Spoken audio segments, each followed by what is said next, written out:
প্রিয় সুধী, চিন্তার নাভি পর্ব ৩ আপনারা যে যেখান থেকেই দেখছেন সকলকেই প্রাণ ঢালা অভিনন্দন এবং শুভেচ্ছা। দুপুর রাতে তাসুর সাথে আজকে আছে অরুণা ফকির, একজন উদীয়মান তরুণ এবং শিল্প সাহিত্য নিয়ে কি বলে আপদমস্তক একজন শিল্প সাহিত্য নিয়ে কাজ করা মানুষ, পত্রিকা নিয়ে কাজ করে, বিভিন্ন ধরনের আর্টিকেল লেখে, কবিতা লেখে, প্রবন্ধ লেখে। তো আমরা সেই উদীয়মান তরুণ অরুণাভ বিলের সাথে আজকে উদ্ধার করব অরুণাভ বিলের চিন্তার নাভি। কি বলো বিলে, তুমি প্রস্তুত তো? হ্যাঁ, অবশ্যই। হ্যাঁ, আর একটা কথা বলে রাখতে চাই, বিলে হচ্ছে আমার ডার্লিং। আমার আমার আমার প্রথম পর্বে এসেছিল আমার এক ডার্লিং মিঠুন কুমার সমাদ্দার, আর আমার আর এক জুনিয়র ডার্লিং, সে হচ্ছে অরুণাভ বিলে। তো যাই হোক, আমরা চলে এসেছি, আপনারাও যুক্ত হয়েছেন, আশা করছি যারা যুক্ত হয়েছেন এবং হবেন হবেন প্রথম থেকে শেষ পর্যন্ত থাকবেন, এটাই কামনা রইল। আজকে আমরা বিলের সুচিন্তিত মতামত, বিলের দর্শন, বিলের জীবন নিয়েই আমরা আজকে আলোকপাত করব। তো প্রথমেই বিলের শৈশবে আমরা চলে যাব, শৈশব থেকে কৈশোর, তারপরে আস্তে আস্তে তার যৌবনে পদার্পণের ইতিহাসও শুনবো। এর মধ্যে তার দর্শনের যে উত্থান পতন হয়েছে সেগুলো শুনবো। প্রথমে বিলের কাছে চলে যাচ্ছি। বিলে, চলো আমরা তোমার শৈশব থেকে ঘুরে আসি এবং শ্রোতা দর্শক যারা আছে তাদেরকেও নিয়ে যাই।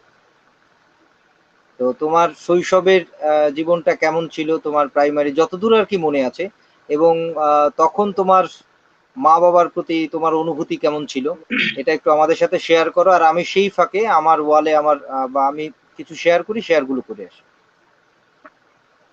অসংখ্য ধন্যবাদ তানজিদ সরোজ ভাই। তো আমাদের সাথে যারা যেখান থেকে এই অনুষ্ঠান দেখছেন, সবাইকে শুভেচ্ছা জানাচ্ছি। তানজির ভাই জিজ্ঞেস করেছেন আমার শৈশবের কথা।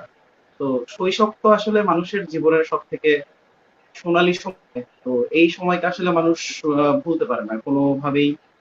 ভুলে থাকা সম্ভব নয়, এবং স্মৃতির মণিকোঠায় শৈশবের স্মৃতি মানুষের আমৃত্যু থেকে যায়। তো আমার জন্ম এবং বেড়ে ওঠা সবই শহরে, কিন্তু তারপরেও আহ, শৈশবের খুব বড় একটা সময় আমি গ্রামে কাটিয়েছি, আমার মামা বাড়িতে। তো তখন হতো কি যে সেই 90-এর দশকের মাঝামাঝি বা শেষের দিকে যখন বেড়ে উঠছি বা শিশু থেকে হচ্ছে আস্তে আস্তে বড় হচ্ছি, তো এই সময়টায় যাতায়াত ব্যবস্থা খুব একটা ভালো ছিল না। গ্রামে বিদ্যুৎ ছিল না। তো যেহেতু আমার জন্ম এবং বেড়ে ওঠা বরিশাল শহরে, তো ওই সময় বাবার চাকরির কারণে আহ, বাবা হচ্ছে ঢাকায় ছিলেন অনেকদিন, প্রায় বছর খানেক বা তার বেশি। তো ওই সময়টা যেহেতু আমি ছোট, মাও তখন চাকরি করছিলেন। তো ওই সময়ের সময়ের কিছুটা সময় আমার গ্রামে কাটানো হয়েছে, এবং ওই সময়টা গ্রামে কাটিয়ে আমার যে আহ চিন্তার যে জায়গাটা বা চেতনার যে জায়গাটা, সেটা বলা যেতে পারে কাদামাটি থেকে গড়ে উঠতে উঠতে যেভাবে হচ্ছে মানুষ সাজায়, কাদামাটি থেকে যেভাবে হচ্ছে সাজায়, সেরকম হচ্ছে গ্রামের প্রকৃতির সাথে মিশে, গ্রামের মানুষের সাথে মিশে, আহ তাদের সাথে কথা বলে, তাদের সাথে থেকে, তাদের সাথে জীবনযাপন আমি করেছি। তো সেই সময়টা নিয়ে কথা বলতে গেলে আহ, আসলে বলা যায় যে এর পরবর্তী জীবনে মানে যতই বড় হয়েছি, তারপরে যাই করেছি বা করতে চেষ্টা করেছি না কেন, তার সাথে ওই যে আমার যে কিছুদিন গ্রামে আমি কাটিয়েছিলাম, ওই সময়ের একটা প্রভাব থেকে গেছে আমার চিন্তায়, আমার কল্পনায়, সবকিছুতে। আমি এখনো অনেক সময় যদি কিছু করতে যাই, হতে পারে কবিতা লিখতে কবিতা লিখবো, বা কোনো প্রকৃতির কথা চিন্তা করছি, তো অনেক সময় দেখা যায়, সব সময় না, অনেক সময়, যে আমি যে প্রকৃতির মধ্যে বড় হয়েছি, সেই প্রকৃতির যে রূপরেখা সেটা হচ্ছে আমার চিন্তার মধ্যে চলে আসে। যেমন আমার আহ, নানা বাড়ি, আমার নানা বাড়ি খুবই প্রত্যন্ত গ্রামে। তো ওখানে আহ, বাগেরহাটে, তো সেখানে মাছ ঘের ছিল। তো এরকম হয়েছে যে আমি কাটিয়েছি আমার মামাদের অনেক অনেকগুলা ঘের। তো সেখানে যারা হচ্ছে কাজ করতো, and ওই যে গ্রামের মানুষগুলো, ওই মানুষগুলোর সাথে আমি সময় কাটিয়েছি, তাদের সাথে নৌকায় করে মাছ ধরেছি, তাদের সাথে জ্যোৎস্না রাতে নৌকায় করে ঘুরেছি।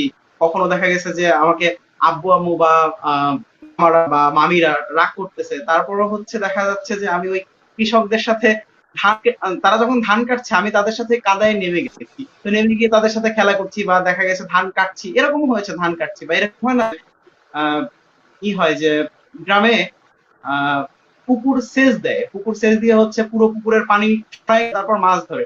তো ওখানে ওখানে কাদার মধ্যে মাছ ধরার অভিজ্ঞতাও আমার রয়েছে। তো তানজির ভাই আমাকে প্রশ্ন করলেন যে হ্যাঁ, আমার অবশ্যই। শৈশব কেমন ছিল। তো হ্যাঁ, শৈশবের আসলে দুটো পার্ট, একটা পার্ট হচ্ছে শহরে, একটা পার্ট হচ্ছে গ্রামে। তো শহরের পার্টটা এরকম যে আহ যখন পড়াশোনা শুরু করি কিন্ডারগার্টেন স্কুলে, তো তখন দেখা যায় যে যখনই ছুটি পেতাম, তো ওই সময়টাতেই হচ্ছে চলে যেতাম মামা বাড়ি, চলে যেতাম, মামা এসে নিয়ে যেতেন, বা হচ্ছে মায়ের সাথে চলে যেতাম, বা এরকম মানে যাবার যদি সুযোগ পেতাম, গ্রামে যাবার সুযোগ আসলে কখনোই হাতছাড়া করতাম না। এই জিনিসটা আমার হয়েছে দীর্ঘদিন।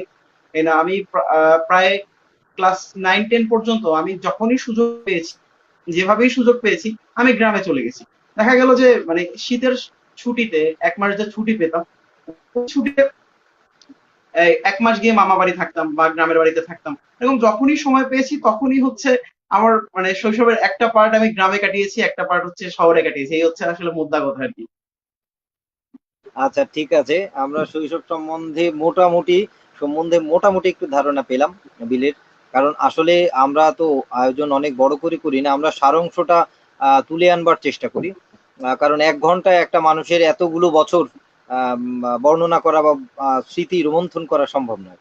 তো যাই হোক, ছোটবেলার কথা তো শুনলাম, সাথে আরো একটু শুনে নি। সেটা হচ্ছে ছোটবেলায় মা এবং বাবা দুজনের ভেতরে কার সাথে বেশি বনিবনা হতো, কিংবা কে বেশি রাগ করতো? বুঝিনি, মানে শেষের কথাটুকু বুঝিনি। কথা হচ্ছে যে কে বেশি তোমাকে শাসন করতো, রাগ করতো, বকা দিত, মা না বাবা? এবং ছোট শৈশবে তোমার হৃদ্যতা মানে ভালোবাসাটা বেশি কার থাকে? যে ওই থাকে না, মার সাথে সারাদিন ঘুরঘুর কিংবা বাবার সাথে ঘুরঘুর, কার প্রতি দুর্বলতাটা ছিল? আচ্ছা, সেই কথা বলতে মা বাবা তো অবশ্যই, মা বাবা ছাড়াও যদি আলাদা করে একজনের নাম আসলে উল্লেখ করতে হয়, যেহেতু শৈশবের কথা জিজ্ঞেস করেছেন, সেটা হ্যাঁ, হচ্ছে হ্যাঁ, আমার বড় অবশ্যই মামা। অবশ্যই সেটা করতে তো পারবে। হ্যাঁ, বড় মামা, হ্যাঁ, হ্যাঁ, বলো। আমার আমার বড় মামার কথা আসলে বিশেষভাবে উল্লেখ করতে হয়, কারণ আমি আমার শৈশবের সব থেকে বেশি সময়টা আমি কাটিয়েছি বড় মামার সাথে, বড় মামার কোলে, বড় মামার কাঁধে, বড় মামার পিঠে। এবং বড় মামা জানতেন আমি তাকে অন কাইন্ড অফ কপি করার ট্রাই করতাম। বা আমি বড় মামা আমাকে এত ভালোবাসতেন যে তিনি যেথাই যেতেন না কেন আমাকে সাথে করে নিয়ে যেতেন। তো একটা ব্যাপার ছিল, আহ বড় মামা একটু অন্যরকম টাইপের মানুষ। উনি অন কাইন্ড অফ লিডার, মানে উনি রাজনীতি করেন, এখনো রাজনীতিতে সক্রিয়। তো দেখা যেত যে মামার আসলে অনেক দল বল ছিল। মামা তো তখন যুবক, মামার বয়স তখন আর আমরা এখন যে বয়সী, আমার জন্মের সময় আমার মামা আসলে সেই বয়সী।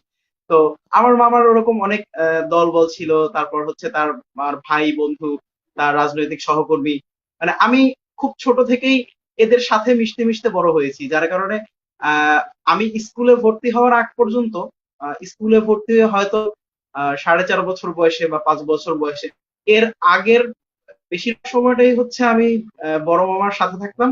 আম, বা বড় মামার কোলেই হচ্ছে আমার একদম শুরু থেকে বেড়ে ওঠা। এছাড়া ছিলেন আমার দাদু, আমার দিদিমা। তো যার কারণে দেখা যায় একদম শৈশবে আমার জন্মের পর থেকে স্কুলে ভর্তি হওয়ার আগ পর্যন্ত আমার জীবনে আসলে আমার বাবা মায়ের থেকে আমার মামা মামি, তারপর হচ্ছে আমার দিদিমা, আমার দাদু, আমার মাসিরা, তারপর হচ্ছে আমার যারা কাজিনরা, ওরা আমার আমার মানে আমার যে ইমিডিয়েট কাজিন, ও আমার থেকে বয়সে 5-6 বছরের বড়। তো যার কারণে হচ্ছে আমি এত ভালোবাসা পেয়েছি পরিবারের বসে। তো এরপরে বলতে গেলে বাবা মার কথা বলতে হয়। তো হ্যাঁ, শাসন, আমার বাবা এবং মা দুজনই শিক্ষক ছিলেন, তো যার কারণে হচ্ছে শাসন মনে হয় একটু বেশিই করতেন। কখনো কখনো আমার কাছে মনে হয়, বা এখন মনে হয় না, বা তখন মনে হতো যে তাহলে হচ্ছে আমার বাবা মনে হয় শাসন একটু বেশিই করতেন। তো এমনিতে কোন রকম পরাধীনতার মধ্যে কখনো বড় হইনি। বাবা মার কাছ থেকে যথেষ্ট স্বাধীনতা পেয়েছি। যখনই যা করতে চেয়েছি, সাপোর্ট যতখানি তাদের পক্ষ থেকে সম্ভব পেয়েছি। তো যদি আপনি মানে খুব জোর করে জিজ্ঞেস করেন যে এদের মধ্যে কার কাছ থেকে বেশি প্রিভিলেজ পেয়েছে, তাহলে ওটা বলতেই হবে যে মার হ্যাঁ, কাছ হ্যাঁ, হ্যাঁ। থেকেই আসলে সবথেকে বেশি প্রিভিলেজ পাওয়া। আচ্ছা, আচ্ছা, আচ্ছা। সেটা অবশ্যই। তা যাই হোক, আমরা গুটি গুটি পায়ে আর কি, আমরা তার শৈশব এবং বাবা মায়ের প্রতি প্রীতি আমরা শুনে আসলাম। এবার বোধহয় আমরা একটু কবিতার দিকে যেতে পারি, যেহেতু কবিতার মানুষ, সাহিত্যের মানুষ। মানে প্রথম তোমার এই সাহিত্য অঙ্গনে প্রথম তোমার রচনা কি ছিল? কবিতা, প্রবন্ধ, গল্প কি ছিল, এবং সে সময়টা কখন ছিল? কৈশোরে, শৈশবে, নাকি যৌবনে পদার্পণ করে? আচ্ছা, মানে আমি আসলে ওই ছোটবেলার কথা আবার একটু বলতে হয়। প্রথমে আমি ছোটবেলা থেকেই খুব দুরন্ত ছিলাম, খুব আহ ডানপিটে ছিলাম। তো আহ দুনিয়ার মানে দুনিয়ার না ঠিক, মানে সব রকমের দুষ্টুমি যা করা যায় আমাদের বয়সী বন্ধুদের সাথে, তাদের সাথে সেগুলো করতাম, খেলতাম। ক্রিকেট খেলতাম। ক্রিকেট খেলা তখন খুব পছন্দের খেলা ছিল, তখনও ফুটবল খেলা শিখিনি বা ফুটবল খেলা হয়ে ওঠেনি। বা এছাড়া গ্রামের যে গ্রামে গেলে ওই ওই তৎকালীন বন্ধুদের সাথে তার যে গ্রাম্য যে খেলাগুলো, ওই খেলাগুলো প্রচুর খেলেছি, কাদা মেখেছি, ধান ধান খেতে দৌড়েছি। তারপর হচ্ছে ধান কেটে নিয়ে আসার পরে যখন হচ্ছে ওই যে উঠোনে হচ্ছে একটা ধানের স্তূপ দেয় না, তো ওটা হচ্ছে পাহাড়ের মতো হয়। তো দক্ষিণবঙ্গের মানুষ হিসাবে তো মানে ছোটবেলায় তো আমরা পাহাড় দেখিনি, আমরা ওগুলোকে বলতাম পাহাড়। তো ওই যে বিশাল বিশাল এক একটা ধানের যে ওটা কি বলে, যে স্তূপ, ওই স্তূপের মাথায় উঠলাম। তারপর ওই স্তূপের মাথায় উঠে তারপর হচ্ছে আহ মানে একটা ফিল হতো এরকম যে হ্যাঁ পাহাড় জয় করেছি বা পাহাড়ের উপরে উঠেছি, এরকম মানে অনেক টুকরো টুকরো স্মৃতি আছে যা নিয়ে কখনো অপ্রীতিকর ঘটনাও ঘটেছে। অপ্রীতিকর ঘটনা এরকম যে হয়তো দেখা গেছে যে আহ বাবা মা বা হচ্ছে মামা মামি কেউ হচ্ছে স্নান করিয়ে দিয়ে নতুন জামা কাপড় পরিয়ে দিয়েছে, আমি সে সাথে হচ্ছে বাইরে নেমে তাই ধুলোবালি মেখে আহ, করেছি, মানে খেলাধুলা করেছি। তো সেগুলো দেখে হচ্ছে রাগ করে বা হচ্ছে মা দেখা গেল একটু বকাবকি করেছে, বা খুব বেশি করলে পরে হয়তো একটা পড়া হয়তো দিয়ে ফেলেছে। এরকম ছোট ছোট মজার অনেক স্মৃতি রয়েছে। তো তানজির ভাই, আমি মনে হয় আপনার প্রশ্নটা আসলে হারাই ফেলছি এই কথা বলতে গিয়ে। আপনি হ্যাঁ, কি না প্রশ্নটা আসলে আরেকবার বলে ফেলেন যদি? স্মৃতিকাতর হয়ে গেলে প্রশ্নটা একটু হারিয়ে যায়, এটা কোনো ব্যাপার না। মানে তোমার প্রথম আহ সাহিত্য রচনা কি ছিল, কবিতা, গল্প, বা কখন সেই আচ্ছা সময়টা ছিল, এবং সাহিত্য প্রেমটা শুরুই বা হলো কিভাবে, সেটাও একটু সাথে যোগ করো। আচ্ছা, তো এই যে মানে গ্রামের সময়টা কাটিয়েছি, ওই সময়টা আসলে আমার মনকে আসলে বিশেষভাবে গড়ে দিয়েছে বলে আমার মনে হয়। কারণ আমি আসলে প্রথম কবিতা আসলে বলা যায় না, যেমন ছন্দের সাথে ছন্দ মিলিয়ে যে দুটি লাইন না, একটা অনেকগুলো লাইন, প্রায় 12-14 লাইনের একটা পদ্য, আমি কবিতা বলতে এখন নারাজ। হয়তো তখন কবিতা বলতাম, কিন্তু এই বয়সে এসে কবিতা বলতে চাই না। তো সেটা লিখছিলাম তখন আমি ক্লাস 5-এ পড়ি। 5-এ, 4 বা 5 এরকম, এক্সাক্ট সময়টা আমার মনে নেই, 4, 5 বা 6। তো খুবই সৌভাগ্যবশত সেই লেখাটা এখনো আমার সংগ্রহে আছে। তো ওই সময় হচ্ছে আমি ডায়েরি লিখতাম, মানে খুব রেগুলার বেসিসে ডায়েরি লিখতাম। তো ওই সেই ডায়েরির সেই মধ্যে সময়টা হচ্ছে কখন, কৈশোর কৈশোর বা কোন ক্লাসে পড়ো, বা সেই সময়টা বা- হচ্ছে আমার শৈশবই বলা যায়। তখন হচ্ছে শৈশব বা কৈশোরের দিকে আগাচ্ছি, কারণ আমি তখন ক্লাস আচ্ছা 5-এ আচ্ছা পড়ি, 5 বা 6, তার মানে হচ্ছে আচ্ছা হাই আচ্ছা আচ্ছা স্কুল গেছি। তো এটা হচ্ছে যদি আমি সাল হিসাব করে বলতে যাই, তাহলে 2004-5 সালের ঘটনা। তো তখন হচ্ছে আমি প্রথম মানে এর আগে তো কবিতা পড়েছি, কবিতা তো ছোটবেলা থেকেই পড়ছি, বা ছোটবেলা থেকেই কবিতার একটা প্রাতিষ্ঠানিক চর্চার মধ্যে ছিলাম। উদীচী করতাম। আবৃত্তির যে প্রাতিষ্ঠানিক শিক্ষা, তার প্রাথমিক শিক্ষার ছিল।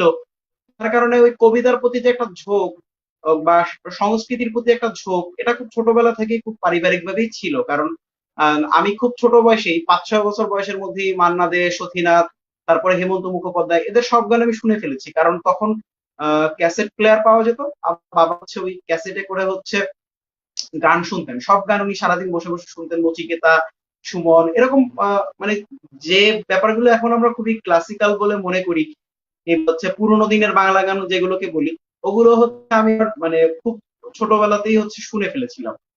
তো এভাবে আসলে আমার মানে মননটা গড়ে ওঠে। বা বাবা মাও সবসময় চাইতেন যাতে হচ্ছে আমি গান শিখি, আবৃত্তি করি, কবিতা লিখি, এই জিনিসটা আসলে চাইতেন কিনা আমি ঠিক জানি না।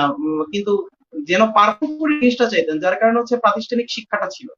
তো এভাবে করতে করতে আহ, মানে প্রথম লেখা যখন শুরু করি, তারপর থেকে হচ্ছে একটা দীর্ঘ গ্যাপ যায়। বলা যেতে পারে যে ইসের পর, কলেজে ওঠার পর, মানে এসএসসি শিক্ষার পর থেকে মোটামুটি নিয়মিত আকারে সাহিত্য চর্চা শুরু হয়, লেখালেখি এটা শুরু হয় আর কি। সেটা যে কোনো ধরনের লেখালেখি আর কি। তো যদি আপনি জিজ্ঞেস করেন যে আমার প্রথম লেখা কি ছিল, প্রথম লেখা ছিল কবিতা। তাহলে আমরা মানে সাহিত্যে তোমার গোড়ার দিকে বা গোড়াপত্তন কোথায় হলো, কিভাবে শুরু হলো আমরা জানলাম। আমরা যেহেতু রাতও গভীর হচ্ছে, আমরা আস্তে আস্তে আজকের আলোচনার এবং আড্ডার গভীরে ঢুকবো। চিন্তার নাভির আজকে অরুণাভ বিলের চিন্তার নাভির গভীরেও ঢুকবো আমরা। এতক্ষণ তার শৈশবে ছিলাম, এবার একটু তানজিল মজায় ভাই, আসি। আমি হুম। হচ্ছে একটু অনুমতি নিতে চাই, অনুমতি নিয়ে আমি হচ্ছে লাইভে স্মোকিং করতে চাই। হুম, আচ্ছা। এখন তো এরপরে হচ্ছে আমরা যেহেতু যাব, তো একটু আস্তে আস্তে রাত গভীর হচ্ছে বিলের কাছে। এবার যেটা জানতে চাওয়ার, একটু মজার প্রশ্নই জিজ্ঞাসা করি। আসলে প্রেম বিষয়টা সবার জীবনে মজার। তোমার জীবনে প্রথম প্রেম কখন কিভাবে হয়েছিল, বা একতরফা হোক আর দুই তরফা হোক, যে তরফাই হোক, বা কখন কিভাবে শুরু হয়েছিল বলো। আসলে ব্যাপার হচ্ছে মানে নিজের, আর মানে প্রেম তো খুবই আহ, ভালো লাগার একটা জিনিস, তো বাসার জিনিস, অদ্ভুত অনুভূতির জিনিস। তো মানে প্রথমত একটা ব্যাপার, যে সেটা হচ্ছে মানে অ্যাজ এ পার্সন, আমি অরুণাভ বিলে আমার কাছে মনে হয় না যে হচ্ছে আমার লাভ লাইফ নিয়ে মানুষের খুব একটা ইন্টারেস্ট আছে। মানে আমাকে হচ্ছে নিজেকে সেইভাবে আমি নিজেকে অতখানি ইম্পর্টেন্ট মনে করি না। তারপরে হচ্ছে আপনি যখন প্রশ্ন করলেন, তো বলা যেতে পারে যে প্রথম কবে প্রেমে পড়েছি, প্রথম প্রেমে পড়েছি ছোটবেলায়। ছোটবেলায় হচ্ছে সেটা হচ্ছে ওই যখন কবিতা লেখার যে শুরুটা, ওই শুরুর সময় ক্লাস 5 বা 6-এ পড়ি, এরকম একটা সময়ই হচ্ছে একটা মেয়েকে ভালো লেগেছিল। তো যদি বলা যায় যে প্রথম কাকে ভালো লেগেছে, তাহলে হচ্ছে ওর কথাই বলবো, যদি আমি ওর নাম বলবো না, তবে ওর নাম এখনো আমার মনে আছে। বা হচ্ছে আমার আহ, মানে কোনো কোনো ক্ষেত্রে আমার স্মৃতিশক্তি যথেষ্ট ভালো, ওর চেহারাটাও আমার মনে আছে।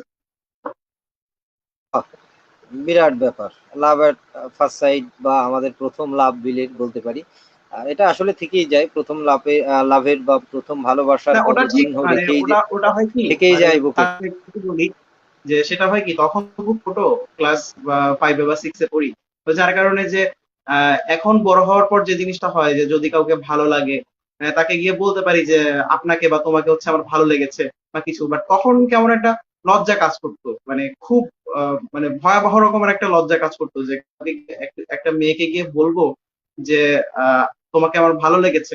কারণ হচ্ছে কি আমাদের যে পরিবার বা আমাদের যে রাষ্ট্র বা সমাজ, তো আমাদের সবসময়, নারী আর পুরুষের মধ্যে একটা দেয়াল তৈরি করে রেখেছে একদম ছোটবেলা থেকেই। তো কারণ আমাদেরকে হচ্ছে জেন্ডারের যে কনসেপ্টটা, মেল বা ফিমেল, এটা তো আসলে সমাজ গড়ে দেয় যে কে নারী হবে আর কে পুরুষ হবে।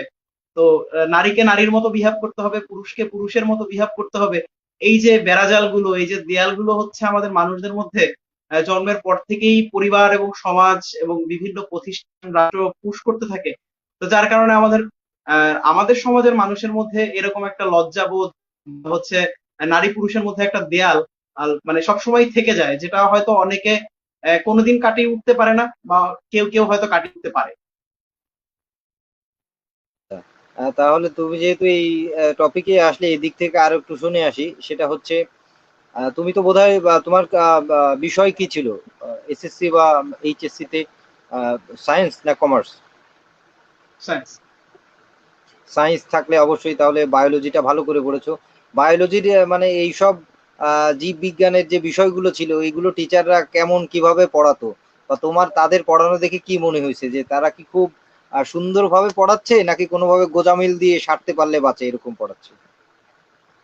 এটা একটা ভালো প্রসঙ্গ তুলেছেন, যে জীববিজ্ঞানের ব্যাপারটা। আমাদের তো জীববিজ্ঞানের পার্ট ছিল, একটা হচ্ছে উদ্ভিদ বিজ্ঞান আর একটা হচ্ছে প্রাণী বিজ্ঞান।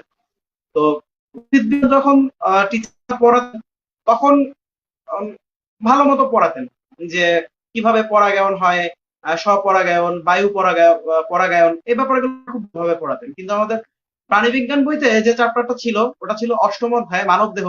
তো মানব দেহ যখন হচ্ছে টিচাররা পড়াতে ক্লাসে আসতেন, বা হচ্ছে আমাদেরকে বাসায় এসে যে শিক্ষকরা পড়াতেন, তারা সবসময় কেন জানি চাইতেন ওটাকে এড়িয়ে যেতে।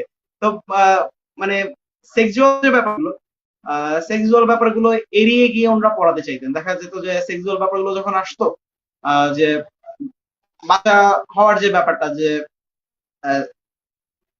23 জোড়া ক্রোমোজোম, তো এই টুকিটাকি ব্যাপারগুলো নিয়ে আলাপ করতো। কিন্তু একটা বাচ্চা আসলে কিভাবে পৃথিবীতে আসে, কি প্রসেসে আসে, তো সেই প্রসেসে নিয়ে তারা কখনোই খোলামেলা আলাপ করতে আগ্রহী ছিলেন না, বা ছাত্রছাত্রীরা যদি প্রশ্ন করতো তাহলে হয় তারা ধমক দিত অথবা সুকৌশলে এড়িয়ে যাওয়ার একটা প্রবণতা তাদের মধ্যে সবসময় ছিল। তো ওই যেটা একটু আগে বলছিলাম যে আমাদের সমাজে রাষ্ট্র তো হচ্ছে খুব ছোটবেলা থেকেই হচ্ছে আমাদের মধ্যে ওই ব্যাপারগুলো করে যে আহ, একজন শিশু, আমি শিশুর কোনো হচ্ছে লিঙ্গ ব্যবধান করব না, সব শিশুই শিশু, সে নারী হোক বা পুরুষ হোক।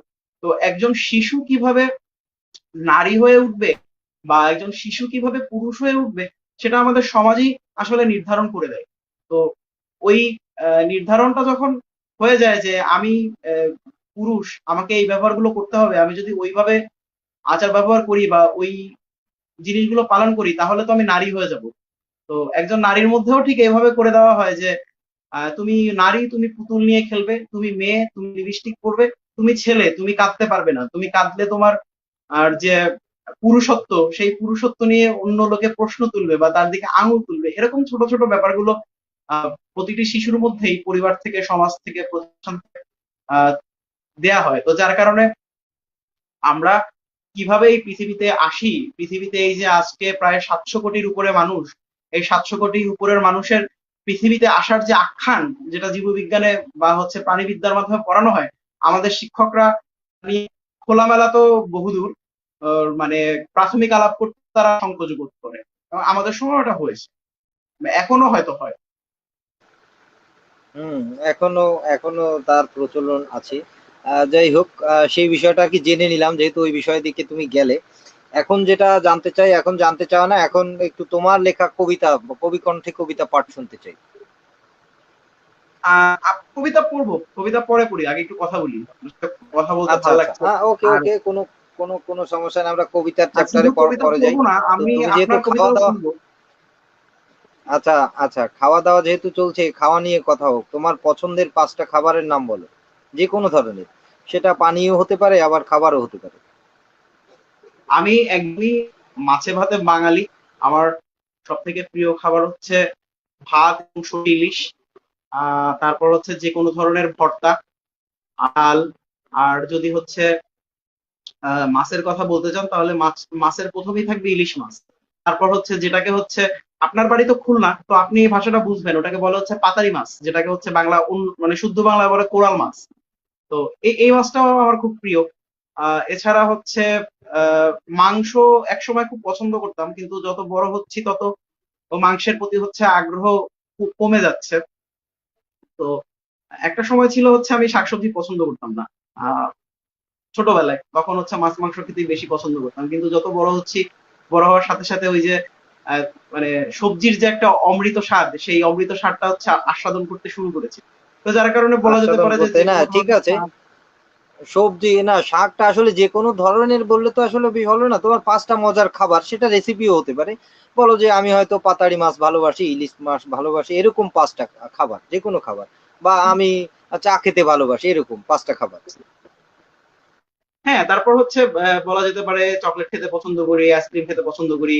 তারপর হচ্ছে স্যান্ডউইচ আমার খুবই প্রিয় একটা ফাস্ট ফুড গুলোর একটা, মানে মানে আমি কম খাওয়ার চেষ্টা করি, কিন্তু যে ফাস্ট ফুড গুলো প্রিয় তার মধ্যে স্যান্ডউইচ, বার্গার এগুলোর নাম উল্লেখ করা যেতে পারে।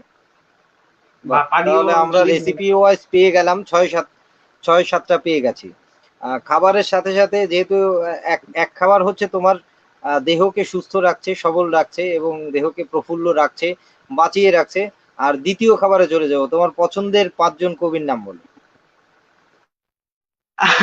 এটা আসলে খুব টাফ, মানে পছন্দের 5জন কবি দেখা যায়, মানে কবির এখন নিয়ে কথা বলতে তালিকা না, গেলে বা আমি বলি কবির জন্য। তোমার 5জন তালিকা তুমি বলছো, তোমার তো 100 জন থাকতে পারে, তার ভিতর থেকে তোমার 5জনকে মনে হলো তুমি বলতেই পারো। আচ্ছা, উম প্রথমেই জীবনানন্দ দাশের নাম বলতে হবে। প্রথমেই জীবনানন্দ দাশ, তারপর হচ্ছে কাজী নজরুল ইসলাম, তারপর 3 নম্বরে আবুল হাসান, আম, তারপর যদি এবার একটু দেশের বাইরে যাই, দেশের বাইরে যদি যাই তাহলে হচ্ছে Rainer Maria Rilke, Federico Garcia Lorca, Pablo Neruda. আর বাহ, একজনের 5টা নাম হয়ে হয়তো গেছে। এখনো, একজনের নাম এখনো বলিনি, 5টা হয়ে এটা গেছে, আমরা বলিনি পেয়ে আসলে গেছি। ইচ্ছা করিনি, আমরা ইচ্ছা হ্যাঁ করেই হ্যাঁ। বলিনি, সেটা হচ্ছে রবীন্দ্রনাথের নাম। যে রবীন্দ্রনাথ তো হচ্ছে বাংলার আকাশের সূর্য। তো রবীন্দ্রনাথের নাম আসলে আলাদা করে বলার কিছু নেই। আর আরো যদি একটু ভেঙে বলি তাহলে বলা যেতে পারে আমি রবীন্দ্রনাথের কবিতার যতখানি না ভক্ত, তার থেকেও রবীন্দ্রনাথের গানের এবং রবীন্দ্রনাথের ছোট গল্পের বেশি বড় ভক্ত আর কি। আচ্ছা, তুমি যেহেতু রবীন্দ্রনাথ বা আকাশ সূর্য চলে গেলে বা কবির দিকেই আছো, হুমায়ুন আজাদ সম্পর্কেও তোমার মোটামুটি দক্ষতা আছে, জানাশোনা বা পড়ালেখা আছে। তো এই এখন যেটা জানতে চাই, হুমায়ুন আহমেদ যতটা না রবীন্দ্রনাথকে পড়েছেন বা দেখানোর চেষ্টা করেছেন এবং সরাসরি বলেছেনও যে বাংলার আর এক আকাশের নাম রবীন্দ্রনাথ, তিনি নজরুলকে নিয়ে তার অভিব্যক্তি বা মতামত, তার দর্শনটা কি ছিল এবং সেই দর্শনটাকে তুমি কিভাবে মূল্যায়ন করো? এখানে আসলে মানে আমি যদি হচ্ছে মানে রবীন্দ্রনাথ বা নজরুল নিয়ে কথা বলতে যাই, কাউকে নিয়ে আসলে কথা বলার কোনো যোগ্যতা আমার নেই।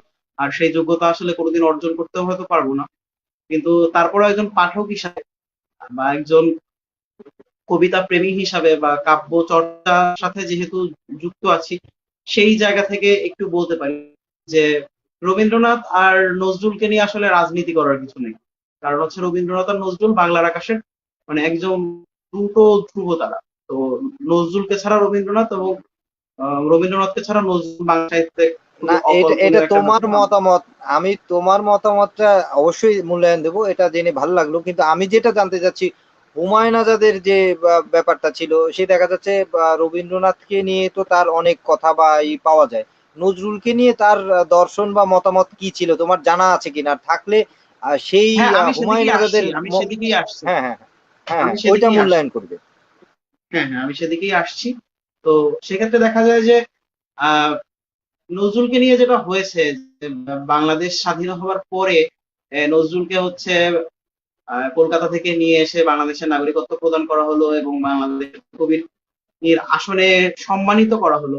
তো এরপর যেমন আমি এখানে একটা লাইন কোট করতে চাই, সেটা হচ্ছে নজরুলকে নিয়ে যে হুমায়ুন আজাদ স্যার কথা বলেননি তা না, নজরুলকে নিয়ে হুমায়ুন আজাদ স্যার কথা বলেছেন। এবং আমি যতদূর হুমায়ুন আজাদ স্যার সম্পর্কে জানি বা তার লেখা যতদূর পড়েছি বা তার চিন্তার সাথে যতখানি সম্পৃক্ত হয়েছি, তাতে আমি বুঝেছি যে আহ, কবি হিসাবে বা লেখক হিসাবে হুমায়ুন আজাদ নজরুলকে কখনোই ছোট করে দেখেননি বা দেখার চেষ্টাও করেনি।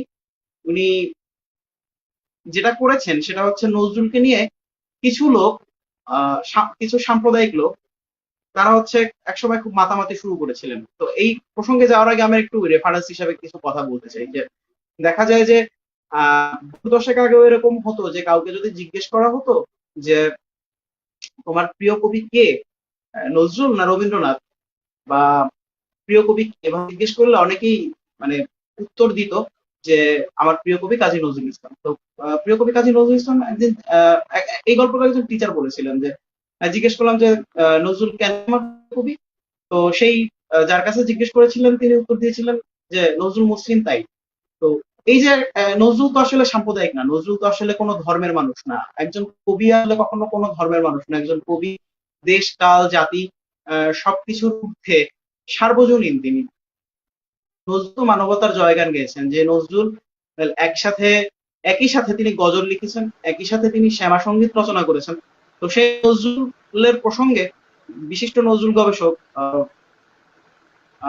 তিনি একজন উম, ভাষা যোদ্ধা রফিকুল ইসলাম। তো উনি তো বাংলাদেশের খুব বড় মাপের একজন নজরুল গবেষক। তার ব্যাপারে হচ্ছে হুমায়ুন আজাদ স্যার বলেছিলেন যে আহ, রফিকুল ইসলাম হচ্ছে নজরুলের মাজারের খাদেম। তো সেই আহ, এই কথাটা উনি বলেছিলেন কারণ ওনার নিশ্চয়ই হচ্ছে আহ, সেই সুতীক্ষ্ণ দৃষ্টিভঙ্গি ছিল যে যার কারণে হচ্ছে নজরুলকে নিয়ে যে সাম্প্রদায়িকতা সাহিত্যের মধ্যে উস্কে দেওয়া হচ্ছিল সেই ব্যাপারটাকে উনি প্রত্যক্ষ করেছেন, দেখেছেন। এবং তাই নিয়ে উনি সমালোচনা করেছেন। হুমায়ুন আজাদ স্যারের যে ব্যাপারটা, উনি তো হচ্ছে সবসময় সত্য কথা বলতেন। উনি কখনো আহ সত্যকে মিথ্যা বলতেন না বা মিথ্যাকে কখনো উনি সত্য বলতেন না। উনি সত্যকে সত্য বলার যে সৎ সাহস, সেই সাহসটা ওনার মধ্যে ছিল।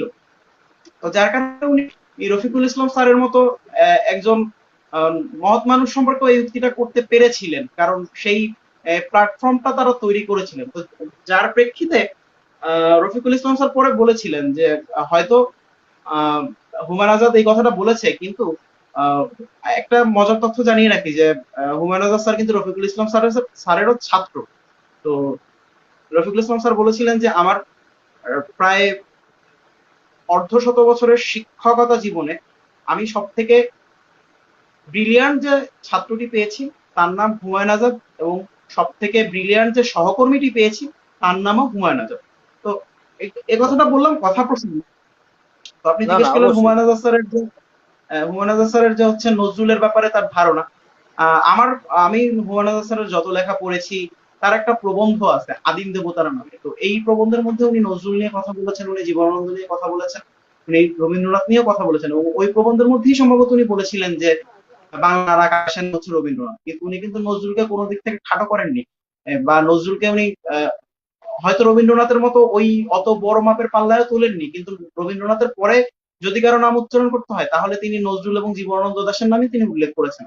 তো আমি মনে করি না যে আচ্ছা তাহলে আহ, মোটামুটি, হ্যাঁ হ্যাঁ হ্যাঁ, হ্যাঁ, তাহলে আমি মনে মোটামুটি করি না আমরা যে একটা সারাংশে পৌঁছলাম। কাজী হ্যাঁ, নজরুল শেষ ইসলামের কথা। প্রতি হুমায়ুন আজাদ স্যারের কোনো বিদ্বেষ ছিল, এটা আমার কখনোই মনে হয়নি। আচ্ছা আচ্ছা। তো যাই হোক, আমরা যেহেতু আর কি একটু গভীর রাতে অনুষ্ঠানেরও মাঝামাঝি পর্যায়ে একটু আলোচনার গভীরে ঢুকে গেছি, আর একটু গভীর থেকে ঘুরে আসি। সেটা হচ্ছে পরাবাস্তবতা, জা- জাদু বাস্তবতা এবং রূপতত্ত্ব কোনটা নিয়ে বলতে তুমি স্বাচ্ছন্দ্য বোধ করবে, সেটা নিয়ে একটু আলোচনা শুনতে চাই তোমার, এবং কেন আমার পছন্দ কাছে কি সেটাও মনে বলবে। হচ্ছে এই যে মানে এই যে ইজম, মানে সাররিয়ালিজম, ম্যাজিক রিয়ালিজম, রিয়েলিজম, মানে অল কাইন্ড অফ রিয়েলিজম, এগুলো নিয়ে কথা বলতে বসলে আমার মনে হয় যে আমি মনে হয় কোনো ভাইবা বলে আছি। এখন আমাকে, আমি বুঝতে পারতেছি আপনি আমাকে কোনো ইজম নিয়ে হয়তো প্রশ্ন করতে যাচ্ছেন বা প্রশ্ন করবেন। আমার কাছে ওই ফিলটা হচ্ছে যে আমি একজন সাহিত্যের শিক্ষকের সামনে বসে আছি, সাহিত্যের একজন অধ্যাপকের সামনে বসে আছি। এবার উনি খুব ঘুরিয়ে পেঁচিয়ে কঠিন একটা প্রশ্ন করবেন, আমাকে সেই প্রশ্নের উত্তর দিতে আমাকে খুব বেগ পেতে হবে। আমাকে, আমার বুকের মধ্যে খুব ধরপড়ানি শুরু হয়ে গেছে। আমাকে ভাইবা বোর্ডে নিয়ে গেলে যেরকম হয়, ভাইবা বোর্ডে গেলে পরে কোনো স্যার যদি এভাবে প্রশ্ন করেন যে আহ, মানে আমাদের তো অবশ্যই ইংরেজিতে প্রশ্ন করে, তো বলো যে স্যার রিয়েলিজম নিয়ে বলো বা রিয়েলিজম নিয়ে বলো। তো এরকম একটা ফিলিংস হচ্ছে যে আমার, যে আমি লাইভ ভাইবা দিতে আচ্ছা বসেছি। আচ্ছা, না না না, লাইভে ভাইবা না, অবশ্যই আড্ডা দিতে বসছি আমরা প্রাণে না। তোমার মতামতটা, যেহেতু আমাদের অনুষ্ঠানের নাম হচ্ছে চিন্তার নাভি, তোমার নাভিটা আজকে তো চিন্তার নাভি তুমি তো, বিলের চিন্তার নাভিটা তো উদ্ধার করা আমার দায়িত্ব। সে দায়িত্বের জায়গা থেকে তোমাকে প্রশ্ন ছুড়ে দিলাম, চাইলে তুমি অ্যাভয়েড করতে পারো বা এড়িয়ে যেতে পারো যে না আমি আসলে এই টা বলতে চাচ্ছি না। যাই হোক, আমরা তাহলে আর ওদিকে না গড়াই। না মানে আমরা ব্যাপার হচ্ছে কি, আমি একটু বলি যে খুব বেশি গভীরে হয়তো যাব না। সেক্ষেত্রে হচ্ছে আমি সার রিয়েলিজম বা ম্যাজিক রিয়েলিজম নিয়ে টুকটাক কথাবার্তা বলতে পারি, কারণ এই ব্যাপারগুলো খুব বেশি কমপ্লেক্স এবং অনেক বেশি গভীর। তার কারণ হচ্ছে আমি এটা নিয়ে যতই কথা বলতে যাই না কেন, তো এই কথা আসলে মনে হয় পুরোবান নয়। তো যার কারণে হচ্ছে আপনি আমাকে খুব সুনির্দিষ্ট ভাবে হয়তো কোনো কবিতার পরবাস্তবতা নিয়ে চাইলে প্রশ্ন করতে পারেন, আমি যদি জানা থাকে আমি উত্তর না, দেওয়ার আমি চেষ্টা করবো। আসলে কবিতার, আমি বলি, আমি আসলে এখানে কবিতার জানতে এই জন্য চাচ্ছি না, আমি চাচ্ছি যে বিলের চিন্তার নাভি উদ্ধার করতে। সুতরাং তো আমি বিলে এবার সারাংশটা কি, মানে এই বিষয়টা নিয়ে যে ম্যাজিক রিয়েলিজম বা সার রিয়েলিজম নিয়ে মানে কোনটা তোমার মনে হয় যে এটা দিয়ে কি বোঝানো হয়েছে বা এটার প্রয়োজনীয়তা কতটুকু। আচ্ছা, মানে প্রয়োজনীয়তা ঠিক কতখানি সেটা আসলে আমি বলতে পারবো না, কারণ একজন কবি যখন কবিতা লেখেন তখন আমার কাছে মনে হয় যে এটা ম্যাজিক আসলে রিয়েলিজমের প্রয়োজনীয়তা, বলবো। আমি বলি প্রয়োজনীয়তা বলতে ওটা বুঝাইনি, মানে এটা এটা যেহেতু একটা বাদ বা এই জিনিসগুলো নিয়ে চর্চা কম হয়, কম চর্চিত বিষয়, এ কারণেই জিজ্ঞাসা করা যে এটা আসলে কি। এটা তুমি যদি একটু বলো, সংজ্ঞাটাও বলো, তাহলে যারা জানে না তারা জেনে নিল, আর যারা জানে তারা তো জানেই। মানে এর আসলে কোনো কনক্রিট সংজ্ঞাও নেই। তো ধরেন হচ্ছে প্রথম বিশ্বযুদ্ধ পরবর্তী সময়ে হচ্ছে দাদাইজম নামে একটা লিটারারি মুভমেন্ট শুরু হয়। তো যারা দাদাইস্ট ছিলেন, তো এই দাদাইস্টরা হচ্ছে প্রথম বিশ্বযুদ্ধের যে ভয়াবহতা এবং যে মর্মান্তিক আকার ধারণ করেছিল, সেই এই যে প্রথম বিশ্বযুদ্ধোত্তর বিশ্বের মানুষের যাপিত দুঃখবোধ এবং সবার যে জীবনের যে তীব্রতা ভয়াবহতা, সেই ভয়াবহতা থেকে ওনারা সাহিত্যকে মুক্ত করতে চেয়েছিলেন। তো সেখান থেকে শুরু হয় হচ্ছে দাদাইস্ট মুভমেন্ট। তো ওই দাদাইস্ট মুভমেন্টের মধ্যেই যারা ছিলেন, যেমন প্রথম দাদাইস্ট মুভমেন্টের সাথে ছিলেন 1917 সালের দিকে, কিন্তু পরবর্তীতে 1921 সালের দিকে উনি আসলে দাদাইস্ট মুভমেন্ট ত্যাগ করেন। দাদাইস্ট মুভমেন্ট ত্যাগ ত্যাগ করে উনি একটা স্বকীয় লিটারারি মুভমেন্টের দিকে ধাবিত হন, যেটাকে হচ্ছে আমরা সাররিয়ালিজম হিসাবে জানি। তো এখন এই সাররিয়ালিজমের সাথে হচ্ছে অনেকগুলো থিওরি যুক্ত। আমি মানে এই ইজম গুলোর কথা বলতে গেলে যে জিনিসটা হয় যে সেটা হচ্ছে অনেকগুলো থিওরির কথা চলে আসে। যেমন সাররিয়ালিজমের কথা বলতে গেলে অবশ্যই ফ্রয়েডের কথা চলে আসবে, কারণ আন্দ্রে ফ্রয়েডের আনকনসিয়াস থিওরি দ্বারা খুব ভাবে অনুপ্রাণিত ছিলেন। ফ্রয়েডের যে বইটা ইন্টারপ্রিটেশন অফ ড্রিম, এই বই দ্বারাও খুব বিশেষভাবে প্রভাবিত ছিলেন। আবার আন্দ্রে মানে নিজে ব্যক্তিগতভাবে ছিলেন খুব বড় মাপের একজন মার্কসিস্ট, মার্ক্সবাদী চিন্তাবিদ। তো যার কারণে ওই যে প্রথম বিশ্বযুদ্ধোত্তর সময়ে বর্তমান মানে তৎকালীন বিশ্বের যে পরিস্থিতি, রাজনৈতিক পরিস্থিতি, এবং তখন তো হচ্ছে বিশ্বের একটা খুবই ট্রানজিশন টাইম। দেখা যায় প্রথম বিশ্বযুদ্ধ শেষ হলো, এর কিছুদিন পরে হচ্ছে তুরস্কের যে সুলতানেট এটা ভেঙে পড়লো, আধুনিক তুরস্কের জন্ম হলো, গণতন্ত্র মুক্তি পেলো, বা হচ্ছে রাশিয়াতে সমাজতান্ত্রিক বিপ্লব হলো। তো এই আন্দোলনগুলো মানে এই যে সাররিয়ালিজম বা দাদাইস্ট, তো এই আন্দোলনগুলো হচ্ছে এই যে বিশ্বের বিভিন্ন প্রান্তে বিভিন্ন ঘটনা ঘটছে বা ইউরোপ জুড়ে যে ঘটনা ঘটছে, এই ঘটনাগুলোর একটা প্রতিক্রিয়া। তো সাররিয়ালিজম জিনিসটা কি, যে আমি একটু ছোট করে বোঝানোর চেষ্টা করি।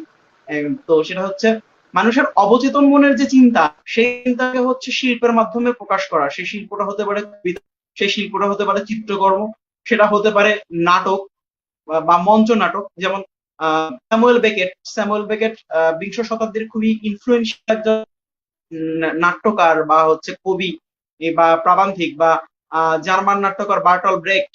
তো এদের নাটকে হচ্ছে এই যে মানুষের যে অবচেতন মনের যে ঘটনাগুলো বা চিন্তাগুলো, এই ব্যাপারগুলো প্রকাশ পেয়েছে। বা আন্দ্রে বেটের কবিতায় প্রকাশ পেয়েছে হচ্ছে মানুষের অবচেতন মনের চিন্তাগুলোকে তিনি কবিতা হিসেবে তৈরি করেছেন। বা সালভেদর দালি তার পারসিস্টেন্স অফ টাইম, যেখানে আপনি এই ছবিটা নিশ্চয়ই দেখেছেন যে একটা ঘড়ি গলে পড়ছে। তো এই যে মানে গলে পড়াটা তো মানুষ তো অবচেতন মনেই চিন্তা করে, কারণ আমি যখন সুস্থ মস্তিষ্কে চিন্তা করব, আমি কিন্তু এই জিনিসটা চিন্তা করবো না যে আমার সামনে একটা ঘড়ি আছে, ওই ঘড়িটা গলে পড়তেছে। আমি যখন অবচেতনে থাকবো, আমার আনকনসিয়াস স্টেট অফ মাইন্ড হচ্ছে এই চিন্তাটা করবে। তো সেই চিন্তাটাকে যখন হচ্ছে একজন কবি বা একজন শিল্পী তার শিল্পের মাধ্যমে ফুটিয়ে তোলেন, তো এই হচ্ছে মানে তখন একটা নির্দিষ্ট রূপে দাঁড়ায়। সেটা হতে পারে সাররিয়ালিজম, সেটা হতে পারে ম্যাজিক রিয়েলিজম। তো সাররিয়ালিজম এর সাথে রাজনীতি ওতপ্রোতভাবে জড়িত। মানে এটা বলতেই হয় এই কারণে, কারণ সাররিয়ালিস্টদের একটা ম্যানিফেস্টো আছে 5 পৃষ্ঠায় লেখা, ফ্রেঞ্চ ফ্রেঞ্চ ভাষায় লেখা আন্দ্রে বেটের একটা ম্যানিফেস্টো, যে যারা সাররিয়ালিজম মুভমেন্টের সাথে যুক্ত থাকবেন তাদেরকে এই ম্যানিফেস্টোর যে কথাগুলো, এই ম্যানিফেস্টোর কথাগুলো মেনে চলতে হবে। তো ওই ম্যানিফেস্টে কি কথা ছিল সেই কথা মেনে যাচ্ছে। তো এভাবে দেখা যায় যে 1939 সালের দিকে আন্দ্রে বেট উত্তর আমেরিকা ভ্রমণে বের হলেন তার ওয়াইফকে নিয়ে। তার ওয়াইফও হচ্ছে খুবই ইনফ্লুয়েন্সিয়াল একজন লিটারারি ফিগার ওই সময়ের। তো আমি এই মুহূর্তে নামটা বলতে পারছি না, কারণ আমার মনে নেই। তো উনি মেক্সিকোতে জানতে পারলেন যে এখানে একজন মহিলা চিত্রশিল্পী আছে, তো তার নাম হচ্ছে ফ্রিদা কাহলো। তো উনি ফ্রিদার সাথে দেখা করলেন। তো আপনিও নিশ্চয়ই জানেন যে রাশিয়ান বিপ্লবের যে অন্যতম ফিগার লিওন ট্রটস্কির সাথে হচ্ছে ফ্রিদা কাহলোর একটা গাঢ় বন্ধুত্বপূর্ণ সম্পর্ক ছিল, অনেকে বলেন প্রেমও ছিল তাদের মধ্যে। তো তখন আন্দ্রে বেট গিয়ে দেখা করলেন ফ্রিদার সাথে দেখা করে উনি দেখলেন যে উনি যে সাররিয়ালিস্ট ম্যানিফেস্টো লিখেছেন বা সাররিয়ালিজম যেসব ব্যাপারগুলো নিয়ে কথা বলে, মানুষের অবচেতন অংশ নিয়ে কথা বলে, যেটা শিল্পে রূপান্তরিত হয়, ফ্রিদার আর্টওয়ার্ক গুলো সেই চিন্তারই একটা প্রতিফলন। তো ফ্রিদা জানতেন না যে ইউরোপে একটা মুভমেন্ট হচ্ছে, যেটা সাররিয়ালিজম নামে, বা এই সাররিয়ালিস্টদের ম্যানিফেস্টো এইটা, এসব ফ্রিদা কিছুই জানতেন না। তার নিজের মনের আলোকে তিনি যেটা চিন্তা করতেন সেটাই হচ্ছে তার চিত্রকর্মের মধ্যে ফুটিয়ে তুলতেন। তো আন্দ্রে বেট গিয়ে আবিষ্কার করলেন যে ওটা সাররিয়ালিজমের যে ক্রাইটেরিয়া, সেই ক্রাইটেরিয়া গুলো পূরণ করে। তো এখন তাহলে আমি মানে এই কথাটা আমি এই জন্য আনলাম যে এজন্যই আমি বলতে চাই যে একজন কবি বা একজন শিল্পী যখন তার শিল্পকর্ম রচনা করেন বা শিল্পকর্ম তৈরি করেন, তখন এই যে কোনটা কোন বাদ কোনটা কোন ইজমের মধ্যে যাচ্ছে, আমার মনে হয় না যে কবিরা এত কিছু চিন্তা করে করেন। কারণ তারা তাদের অবচেতন মনের চিন্তাটা, সেই চিন্তাটাই তারা তাদের লেখনীতে বা তাদের চিত্রকর্মের মাধ্যমে ফুটিয়ে তোলার চেষ্টা করেন, যেটা থেকে যারা হচ্ছে মানে আমি কি বলবো, যারা হচ্ছে নীরব, মানে সাহিত্যের যারা নীরব ছাত্র, তারাই হচ্ছে ক্রিটিক হয়। তো এই ক্রিটিকরা হচ্ছে সব বিভিন্ন ভাব, ইজম এসব খুঁজে বের করে থাকবো। আচ্ছা, তো যাই হোক, আমরা মোটামুটি একটা ধারণা পেলাম। আমরা প্রায় 40 মিনিট পার করছি, কথায় কথায় চলে এলো দেখছি আলাউদ্দিন হোসেন বাবু লিখেছে। আয়া পড়লাম আমিও, ধন্যবাদ বাবু। তারপরে চৌধুরী বর্ণ কবি গতকালকের অনুষ্ঠানে ছিল, আয়োজনে আমাদের লাইফে ছিল। সে লিখছে মন খুলে কথা হোক। অবশ্যই মন খুলে কথা হচ্ছে, প্রাণ খুলে কথা হচ্ছে। আপনিও প্রাণ খুলে কথা বলেছিলেন, ভালোবাসা রইলো দুজনের প্রতি। বিলের কাছে এবার চলে যাই আমরা, যেহেতু 40 মিনিট পার করে ফেলেছি। এবার আমাদের যে আসল একদম, যে প্রশ্নটা আমার মনে হয় এই আয়োজনের আসল, তোমার মানে শৈশব থেকে যৌবনে পদার্পণ পর্যন্ত তোমার জীবনের অভিজ্ঞতা থেকে, যে এটা কোনো বই খাতা থেকে বলছি না, অভিজ্ঞতা লব্ধ তোমার দর্শন যদি শেয়ার করো, সেটা একটা দুটো যা খুশি হতে পারে, এবং তাকে একটু বর্ণনা করো আমাদের সাথে। আমি প্রশ্নটা ঠিক বুঝতে পারিনি। তোমার শৈশব থেকে, জন্মের পর থেকে এই পর্যন্ত তুমি যে বড় হয়েছে, তোমার অভিজ্ঞতা লব্ধ দর্শনটা জানতে চাই। জীবনের একটা দর্শন, প্রত্যেকটা মানুষেরই কিন্তু আলাদা আলাদা একটা দর্শন থাকে জীবনে।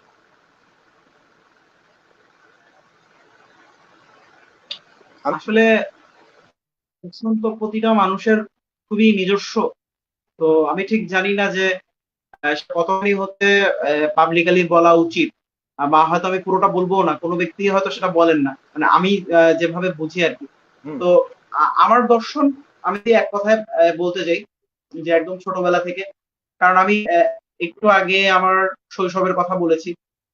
কারণ সেখান যারা শুনেছেন বা তানজির ভাই শুনছেন, আপনি বুঝতে পেরেছেন যে ছোটবেলা থেকে আমি খুব, বলতে গেলে একটা আনন্দমুখর পরিবেশে বড় হয়েছি। মানে অনেক মানুষের ভালোবাসা পেয়েছি, অনেক মানুষের সাথে মিশেছি। আমার অনেক বন্ধু বান্ধব আছে, দেশ জুড়ে আছে। তো এদের সাথে মিশেছি, তাদের চিন্তার সাথে পরিচিত হয়েছি। আমি দেখা যায় যে যারা গ্রামের একদম ছিন্নমূল কৃষক, তাদের সাথেও মিশেছি, তাদের সাথে থেকেছি, তাদের ঘরে গিয়ে শুয়েছি। মানে মানে আমি বলতে গেলে আহ, যেটা হয়, যেরকম হয় না যে আমাদের সোসাইটিতে যে এলিটিজমটা কাজ করে, যে আহ, তোমার পারিবারিক অবস্থা ভালো, তো তার কারণে হচ্ছে তুমি অন্য মানুষের সাথে মিশতে পারবে না, তোমার সাথে সামাজিক, তোমার থেকে সামাজিক ভাবে আহ, মানে ছোট যারা অবস্থায় আছে, ছোট বলাটাও তো ঠিক না, তো এটা কি বলা যায়, যাই হোক, উল্লেখ যখন করে ফেলেছি বললাম। তো তাদের সাথে মিশতে দিতে চায় না, যেটা হচ্ছে আমার আশেপাশের বন্ধু বান্ধব বা অনেকের ক্ষেত্রেই হচ্ছে আমি দেখেছি, তাদের মধ্যে এলিটম কাজ করে যে আমার যে সোশ্যাল ক্লাস, সেই সোশ্যাল ক্লাসের থেকে নিচে যারা আছে তাদের সাথে আমি মিশবো না, তাদের সাথে কথা বলবো না। তো এরকম বাধ্যবাধকতা আসলে আমার কোনোই ছিল না। আমি একদম দেখা যায় যে সমাজের মানে খুবই, মানে অর্থনীতির কথা বলতেছি, অর্থনৈতিক ভাবে আহ, অনগ্রসর জনগোষ্ঠীর সাথেও মিশেছি, আবার যারা মানে সমাজের খুবই অগ্রসর সমাজের প্রতিনিধি, তাদের সাথেও মিশেছি। তো পরিবার থেকেও আমার জন্য কোনোদিন কোনো বাধা ছিল না, কারণ আমার পরিবার হচ্ছে আমাকে মানুষকে ভালোবাসতে শিখিয়েছে। কারণ আমার যে যারা পূর্বপুরুষ, আমার যে দাদা বা হচ্ছে আমার আহ, মায়ের বা আমার বাবার বাবা, আমার মায়ের বাবা রাজনীতি করতেন। তো রাজনীতি করলে যেটা হয় যে মানুষকে যদি ভালোবাসতে না পারে, তাহলে সে কখনোই হচ্ছে রাজনীতিতে সফল হতে পারেন না। বা আমার আমার ঠাকুর দাদা খুবই জলি মাইন্ডের একজন লোক ছিলেন, যে এরকম আমিও নিজেও দেখেছি, আমার স্মৃতিতে যতদূর মনে আছে, যে দুপুরবেলা প্রতিদিনই ঠাকুর দাদার সাথে অন্তত 2 থেকে 3 জন লোক এক্সট্রা থাকতো ভাত খাওয়ার টেবিলে। এদের আমি হয়তো আগে কোনোদিন দেখিনি বা পরিচিত না, হঠাৎ করে যে দেখা হয়েছে, আচ্ছা ঠিক আছে, যে চলো আমরা একসাথে আজকে দুপুরে খাই। তো এরকম একটা পরিবেশে বড় হয়েছে, যার কারণে ছোটবেলা থেকে মানুষকে খুব বেশি পরিমাণে ভালোবাসতে শিখেছি, খুব সহজে বিশ্বাস করতে শিখেছি, এবং তাদের সাথে মিশে যেতে শিখেছি। তো যার কারণে আমি বলতে চাই, আমার দর্শনটা আসলে ওইভাবেই গড়ে উঠেছে যে পৃথিবীতে আসলে সব মানুষ সমান। তো কারো মধ্যে এই যে জাতি, ধর্ম, বর্ণ, লিঙ্গ, এগুলো আসলে কোনো ভেদ নেই। এই ভেদ না মানে তার থাকেই মানে মানুষ। এটাকে সার সংক্ষেপ করা যায় যে সাম্যের প্রতি তোমার আস্থা আছে, এটাই হচ্ছে তোমার দর্শন। সাম্যকে চোখের মণিকোঠায় রেখেই তোমার জীবন এখন পর্যন্ত অতিবাহিত হচ্ছে। এক্স্যাক্টলি। আচ্ছা, তো যাই হোক, আমরা যেহেতু একটা জায়গায়, তোমার কবিতা শোনানোর কথা ছিল, কণ্ঠে কবিতা পাঠ, আমরা এবার চলে যাব এই পর্বে। এবার কবিতা শোনো। আচ্ছা, আমি আমি আমার কবিতা পাঠ না করি, আমি হচ্ছে আমার যে প্রিয় কবি জীবনানন্দ দাশের একটা না কবিতা না না, আমাকে ছোট আমি করে পাঠ জীবনানন্দ করবো। দাশের কবিতা পাঠে যাব না, আমি তোমার কবিতাই শুনবো, সেটা ছোট হলেও। আজকের আয়োজন তোমাকে ঘিরেই, যে তাহলে তো জীবন ট্যাগলাইন দিয়ে দিতাম যে জীবনানন্দর কে বিনম্র শ্রদ্ধা জানিয়ে তার প্রতি এই আয়োজন। আচ্ছা, আপনি মানে খুব জোরাজুরি করছেন, আমি ফেলতে পারছি না, তো আমি আমার লেখা আহ একটা ছোট একটা কবিতা পড়ছি। এই কবিতাটির নাম হচ্ছে বিষণ্ণ চিতা। খুবই ছোট কবিতা, আমার 14 লাইনের কবিতা। তো শুরু করি।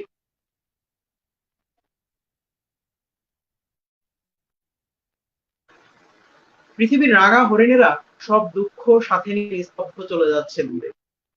সূর্য গড়িয়ে যাচ্ছে পশ্চিমের কিনারে। আগুন রাঙা শিমুল বনের মধ্য দিয়ে চপল রাঙা হরিণীর পিছু নিয়েছে ক্ষুধার্ত এক চিতা। গতকাল রাতে স্বপ্নে এক হরিণীর আবছায়া চিতার গালে চুমু খেয়ে বলেছিল, প্রেমিক হও। সেই প্রেমিকা অবয়বের পিছু নিতে গিয়ে সে থমকে গেল। অস্তগামী সূর্যের চুইয়ে পড়া আলোয় বিস্মিত কোন দৃশ্য থমকে দিল ক্ষুধার আগুনে জ্বলতে থাকা বিষণ্ণ চিতাকে।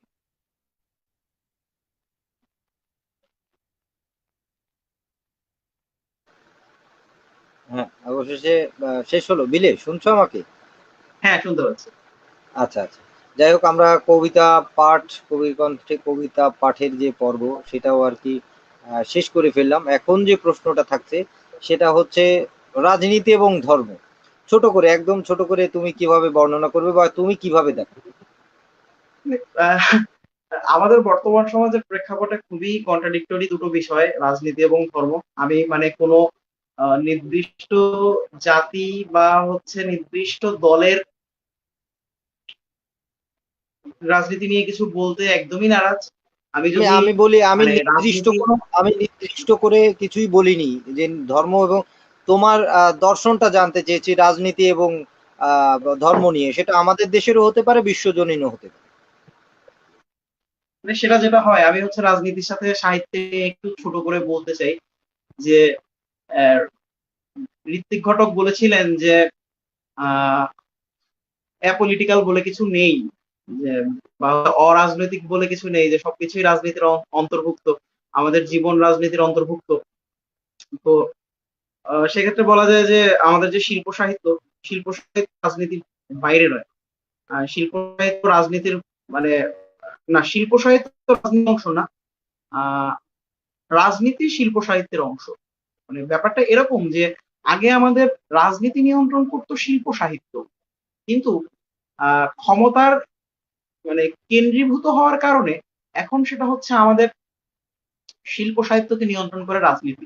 যার কারণে আমাদের দেশে এখন অনেক বেশি চাটুকার কবি, অনেক বেশি চাটুকার সম্পাদক, অনেক বেশি সেটা হতে পারে পত্রিকার সম্পাদক, দৈনিক পত্রিকা বা সাহিত্য পত্রিকা বা ত্রৈমাসিক ষান্মাসিক যে কোনো পত্রিকা। আমাদের মিডিয়া গুলোতে চাটুকারিতা, আমাদের অফিস গুলোতে চাটুকারিতা, আমাদের এখানে ঘুষ দুর্নীতির রাজ্য। তো এই ব্যাপারগুলোকে তো হচ্ছে একজন সচেতন মানুষ, যিনি সমাজকে নিয়ে ভাবেন, দেশকে নিয়ে ভাবেন, যিনি সাহিত্য নিয়ে ভাবেন, তিনি কখনোই এড়িয়ে যেতে পারেন না।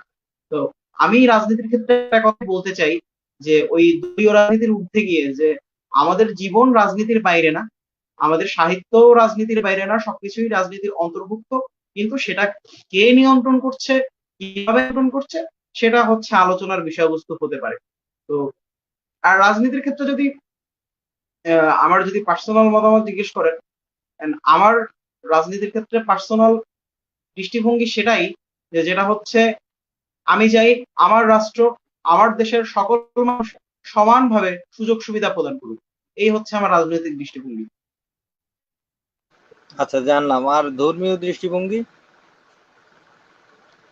আহ ধর্মীয় দৃষ্টিভঙ্গিটা আরো বেশি কন্ট্রাডিক্টরি। কারণ হচ্ছে একজন মানুষ ধর্ম পালন করবে কিনা এর ভিতরে বা তুমি সে একটা হচ্ছে জিনিস খেয়াল করেছো কিনা জানি না, আমি সকল প্রশ্ন আলাদা আলাদা করে করেছি, কিন্তু ধর্ম এবং রাজনীতি নিয়ে একই সাথে জানতে চেয়েছি। এই দুটোর ভেতরেও কি তুমি কোনো মূল মিল খুঁজে পাও কিনা? বুঝিনি। বলছি যে ধর্ম আর রাজনীতি এই দুটো, এই দুটোকে এক করেই কিন্তু আমি একটা প্রশ্ন করেছি। তো ধর্ম আর রাজনীতির ভেতরেও তুমি কোনো মিল খুঁজে পাও কিনা? না, এই ব্যাপারগুলো নিয়ে কথা বলতে গেলে আসলে ইতিহাসের অনেক পিছনে ফিরে যেতে হবে, যে ধর্ম আর রাজনীতির সাথে অবশ্যই যোগসূত্র রয়েছে। আমাদের যে আমাদের উপমহাদেশের রাজনীতির যে হালচিত্র, সেই হালচিত্রের দিকে যদি আমরা তাকাই, যে বাংলাদেশের রাজনীতি বা ভারতের রাজনীতি বা পাকিস্তানের রাজনীতি, তো সার্বিকভাবে আমি উপমহাদেশের রাজনীতি যদি বলি, উপমহাদেশের রাজনীতি ধর্মের বাইরে না। তো যার কারণে হচ্ছে রাজনীতির সাথে ধর্মের খুব মানে সুগভীর একটা যোগসূত্র রয়েছে, এবং সেই যোগসূত্রটা আজকে তৈরি হয়নি, সেই যোগসূত্রটা তৈরি হয়েছে আরো শত শত বছর আগে। তো আমি যদি সেই রাজনীতির সাথে ধর্মের সম্পর্ক নিয়ে কিছু বলতে চাই, তাহলে আমাকে অনেক কথা বলতে হবে, আমাকে ইতিহাস থেকে অনেক রেফারেন্স টেনে নিয়ে না আসতে হবে। আমরা অত ডিটেইলে না আমরা তো ডিটেইলে যাব না, আমরা শুধু সারাংশ শুনবো, যেহেতু আমরা অনুষ্ঠানের 50 মিনিট অলরেডি অতিক্রম করে ফেলেছি শেষের দিকে। তো যাই হোক, আচ্ছা আরো তানজির ভাই, প্রচুর এক প্রচুর। এক মিনিট, এক হুম মিনিট। হুম হুম হুম। বিলে বোধহয় আবার আমার সাথে যুক্ত হবে, কোনো কারণে ক্যামেরাটা অফ আছে। বিলে কি আমাকে শুনতে পাচ্ছো?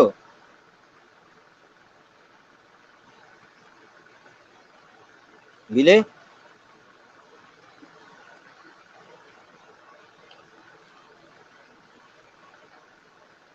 আচ্ছা, বিলে হ্যাঁ তানজির ভাই, আমি ফিরে সম্ভব। এসেছি। হ্যাঁ হ্যাঁ হ্যাঁ, আচ্ছা আচ্ছা আচ্ছা, বলো। আচ্ছা, সেটা হচ্ছে ওই রাজনীতি আর ধর্ম নিয়ে বলছিলেন যে, হ্যাঁ রাজনীতি আর ধর্ম একে অপরের সাথে আহ সংযোগ হয়ে গেছে। সেটা হচ্ছে যারা রাজনীতি করেন, যারা হচ্ছে মানুষের সাইকোলজি নিয়ে খেলা করেন বা ক্ষমতার ক্ষমতার খেলা খেলে থাকেন, তারা হচ্ছে ধর্মকে রাজনীতির একটা ঢাল হিসাবে ব্যবহার করছেন, যেটা খুবই ন্যাক্কারজনক ঘটনা আমাদের উপমহাদেশের সামগ্রিক ইতিহাসেই। তো যার কারণে ধর্মের ভিত্তিতে একটা পুরো উপমহাদেশ ভাগ হয়ে 3টে রাষ্ট্রে পরিণত হলো। তো সেগুলো ইতিহাসের মানে খুবই কালোতম অধ্যায়, সেগুলো নিয়ে আসলে আমি কথা ভালোতম বাড়াতে চাই না। অধ্যায়। হ্যাঁ, যাই আমি হোক, যেটা আমি বলতে চাই যেদিকে যাচ্ছি যে না, সেটা হচ্ছে এক লাইনে মানে এক লাইনে সারাংশ। রাজনীতিবিদ আমাদের আরো প্রশ্ন ধর্মকে আছে। ব্যবহার করছে তাদের ঢাল হিসাবে।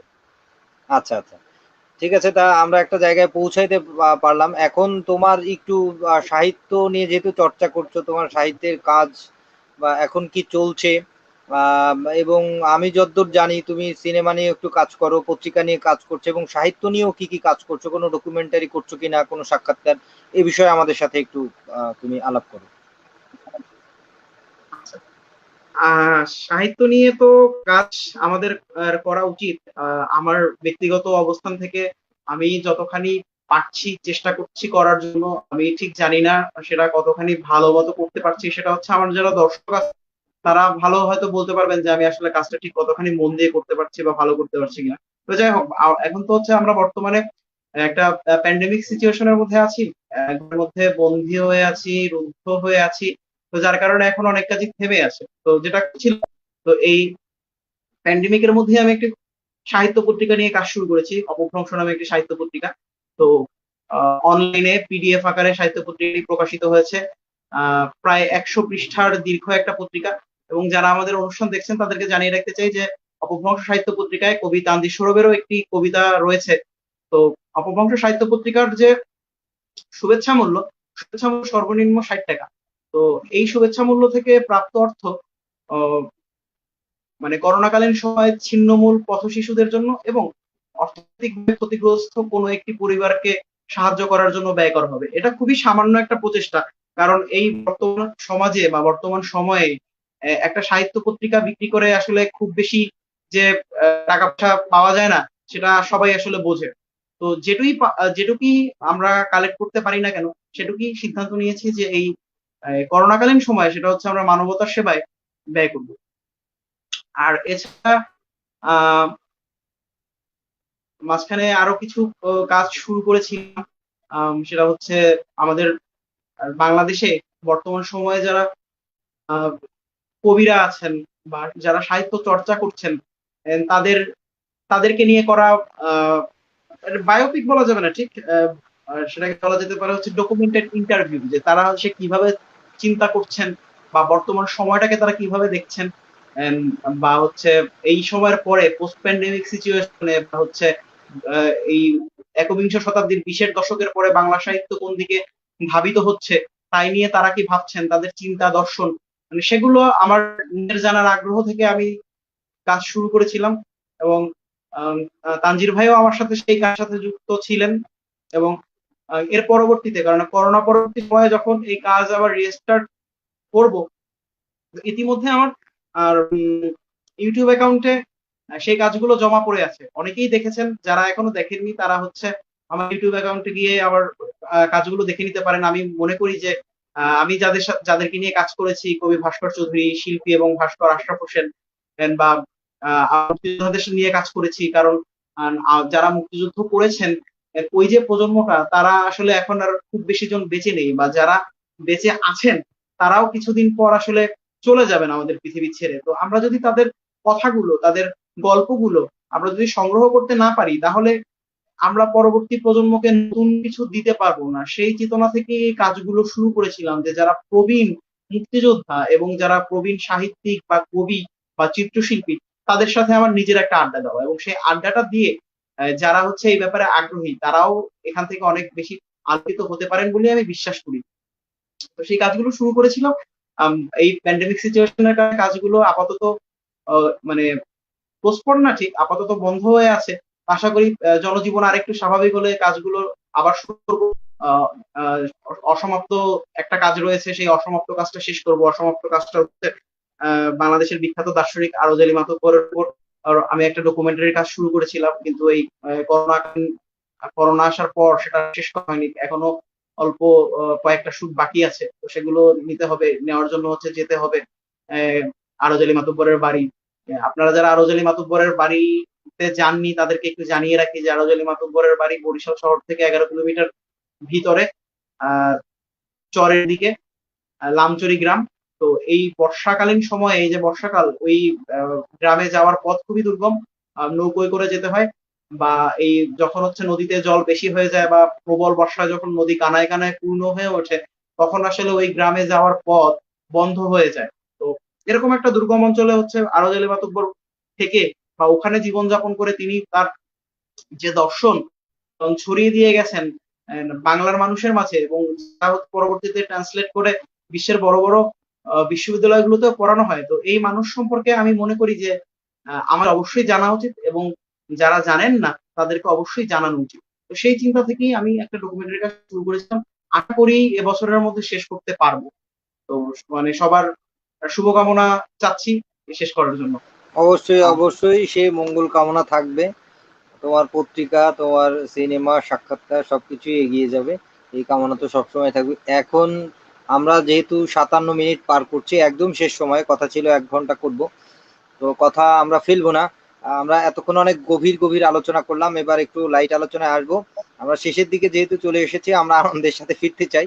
লাইট আলোচনা হচ্ছে তোমার জীবনের প্রথম চুমুর অভিজ্ঞতা শুনতে চাই আমরা। এটা খুবই মানে পার্সোনাল কোশ্চেন হয়ে গেল। প্রথম চুমুর অভিজ্ঞতা তো খুবই অসাধারণ অভিজ্ঞতা। মানে এটাকে আসলে আমি তো যেহেতু কোনোদিন স্বর্গে যাইনি, তাই আসলে স্বর্গীয় অনুভূতি বলতে পারছি না, কারণ মানে স্বর্গীয় অনুভূতি বলতে হলে স্বর্গীয় অনুভূতির একটা টেস্ট থাকতে হয়।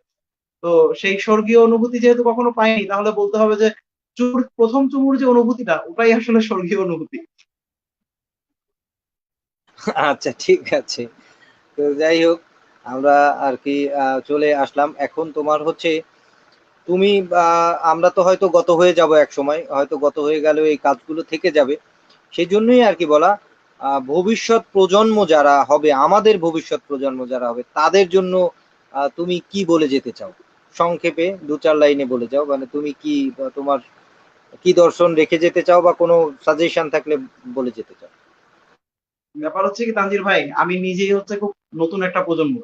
তো মানে আমার পরে যে তো বলেছি প্রজন্মরা তো, আসবে, আমি বলি তোমার পরবর্তী প্রজন্মের ব্যাপারে তোমার এখন অনুভূতি যেটা হচ্ছে সেটা তুমি শেয়ার কর, যে তুমি কিরকমটা দেখতে চাও, বা তাদের জন্য কি রেখে যেতে চাও, যে তোমরা এটা করো বা এটা করো না, এরকম। তো এটা বলতে গেলে একটা নির্দেশনা দেওয়ার মতো হবে। আমি এই তো কাউকে কোনো নির্দেশনা দিতে চাই না। আমি যেহেতু শিল্প চর্চা করার চেষ্টা করি, তো আমি যেটা চাইবো যে আমার দেশ শিল্প সাহিত্য এবং জ্ঞান বিজ্ঞানে আরো বেশি উন্নত হোক। যে দেখা যায় যে আমি একটু এখানে একটু 2 মিনিট একটু বলতে চাই। সেটা হচ্ছে, আপনি যদি বাইরের দেশগুলোর দিকে দেখেন, ইউরোপে, 2 মিনিট মানে এক সেখানে মিনিট এক হচ্ছে মিনিট পাবে, আমরা একদম শেষ পর্যায়ে চলে এসেছি, 1 মিনিটে সংক্ষেপে বলবো। আচ্ছা, তো সেখানে দেখা যায় যে জ্ঞান উৎপাদন হচ্ছে, আর আমাদের বিশ্ববিদ্যালয়গুলোতে হচ্ছে জ্ঞান মুখস্থ করানো হচ্ছে, জ্ঞান উৎপাদন হচ্ছে না। তো আমাদের হওয়া দরকার জ্ঞান উৎপাদন করা। তো আমি চাই আমাদের মানে, আমি আসলে নতুন জেনারেশন, তো একসময় আমিও বুড়ো হব, বুড়ি চারটারে করে দেবো কালিদহে বেনজলে পার।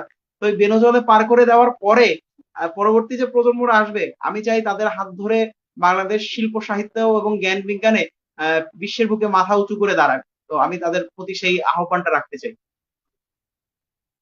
ধন্যবাদ।